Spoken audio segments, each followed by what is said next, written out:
मूल रूप से यदि देखा जाए तो जो राज्य सरकार की प्राथमिकता है, पुलिस मुख्यालय की जो प्राथमिकता है, उन्हीं के अनुसार बात करेंगे। जो हार्डकोर क्रिमिनल्स हैं, जो बदमाश लोग हैं, इस तरीके के वांछित लोग हैं, इनामी लोग हैं, उन पर विशेष फोकस करके ये सुनिश्चित किया जाएगा कि उनके खिलाफ जो भी सख्त से सख्त कार्रवाई है वो की जाए। सबसे पहली प्राथमिकता तो ये रहे, जो भी बदमाश तत्व है, किसी भी तरीके का माफिया है, हार्डकोर, उसका पूरी तरीके से जहाँ तक संभव कोई पीछा किया जाए और उसका जिस तरीके से संभव इलाज किया जाए। दूसरी जहाँ तक बात है, जैसा आप लोगों ने भी बताया, यहाँ पर नशे की समस्या है, तो supply as well as demand दोनों पर वर्क करा जाएगा। जो इस तरीके के तस्कर हैं उनके खिलाफ पिट NDPS हुआ और उनके प्रॉपर्टी सीज करने की कार्रवाई हुई, राजपासा हुई, या अन्य कोई अधिनियम है यदि उसमें संभावना है तो उसमें भी कार्रवाई की जाएगी और ये कोशिश की जाएगी जो भी खास करके बड़े तस्कर हैं उन पर लगाम लगाई जाए। तीसरी जहाँ तक बात करें तो महिला अत्याचार से रिलेटेड जो भी मुकदमे दर्ज होते हैं, जो भी घटना होती है उसकी एनालिसिस की जाए, उसको कोशिश की जाए कि कम हो, और यदि कोई घटना हो जाती है तो उसका टाइम बाउंड इन्वेस्टिगेशन करके जिसको यदि सजा दिलानी है तो उसका चालान किया जाए। जो भी कंक्लूजन है वो बिल्कुल टाइम बाउंड उस पर पहुंचे, ताकि लोगों को ये भरोसा हो सके कि यदि कोई अपराध होता है तो उस जो अपराधी है उसके खिलाफ भी कार्रवाई की जाएगी।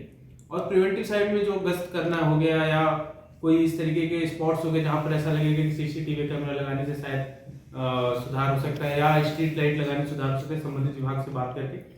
उसकी भी पूरी कोशिश की जाएगी। फिर ट्रैफिक एक बहुत ही इम्पोर्टेंट चीज़ है। न केवल लोगों को असुविधा होती बल्कि नॉर्मली ये देखा गया है कि ट्रैफिक एक्सीडेंट, जो रोड एक्सीडेंट्स होने वाले डेथ होते हैं, वो किसी अन्य क्राइम के कंपैरिजन में बहुत ज़्यादा होते हैं। यहाँ पर भी मैं ये एनालिसिस जो आंकड़े देखा था तो मुझे भी ये लगा कि एक्सीडेंटल डेथ की यहाँ पर भी प्रॉब्लम है। तो लोगों में अवेयर करके, लोगों को साथ लेकर के जो ट्रैफिक व्यवस्था उसको सुधार किया जाए। जो रीज़न ऑफ डेथ है उसकी एनालिसिस की जाएगी। जैसा कल अभी मैंने CEOs को जो डायरेक्शंस दिए हैं, और वो है कि अगर कहीं पर मौके पर एक डेथ भी होती है तो वहाँ पर एटलीस्ट डिप्टी SP रैंक का ऑफिसर जाएगा, वहाँ पे एनालिसिस करेगा क्या रीज़न ऑफ डेथ है और उसका निराकरण के तरीके बताएगा। जैसे कई बार क्या होता है कि एक्सीडेंट सिंपल सा होता है, 2 मोटरसाइकिल का एक्सीडेंट होता है और हेलमेट नहीं लगाने की वजह से डेथ होती है। ये नंबर ऑफ डेथ्स बिना हेलमेट की बहुत ज़्यादा संख्या है। तो उस एरिया में यदि कोई घटना हुई है उसके तुरंत बाद यदि आप कार्रवाई करते हो तो लोगों को समझ में भी आता है, मैसेज भी जाता है और उसका इफेक्ट भी पड़ता है। तो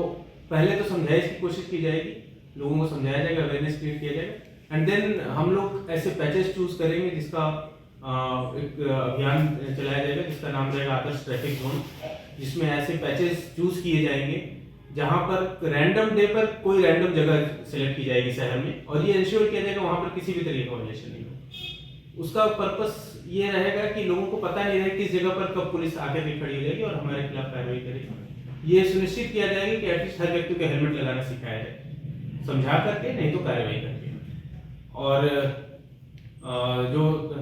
बात करें जहाँ तक पब्लिक इंटरेक्शन की, जन सुनवाई की, उसमें माननीय मुख्यमंत्री जी का भी बहुत ज़्यादा फोकस रहता है। तो ये सुनिश्चित किया जाएगा कि हमारे सभी SHOs, COs, एडिशनल SPs और मैं खुद टाइम बाउंड जन सुनवाई करूँ। मैं उसकी एनालिसिस करूँगा और ये एक टाइम दूंगा जिसमें हर SHO अपने थाने पर, अनलेस एंटिल कोई लॉ एंड ऑर्डर या हीनियस क्राइम नहीं हो,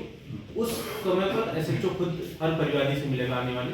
और जो हमारे स्वागत का सिस्टम है उसको जितना इम्प्रूव कर सकते उसका इम्प्रूव करेंगे। मुख्यतः जो पुलिस मुख्यालय के समय समय पर दिशा निर्देश आते रहते हैं उनकी पालना करके ये सुनिश्चित किया जाएगा कि इस शहर में जो कानून व्यवस्था की स्थिति है, क्राइम की स्थिति है, उसको नियंत्रण में रखते हुए उस पर ऐसा कार्य किया जाए कि लोगों को उसका फर्क महसूस हो। सर, इन दिनों किसान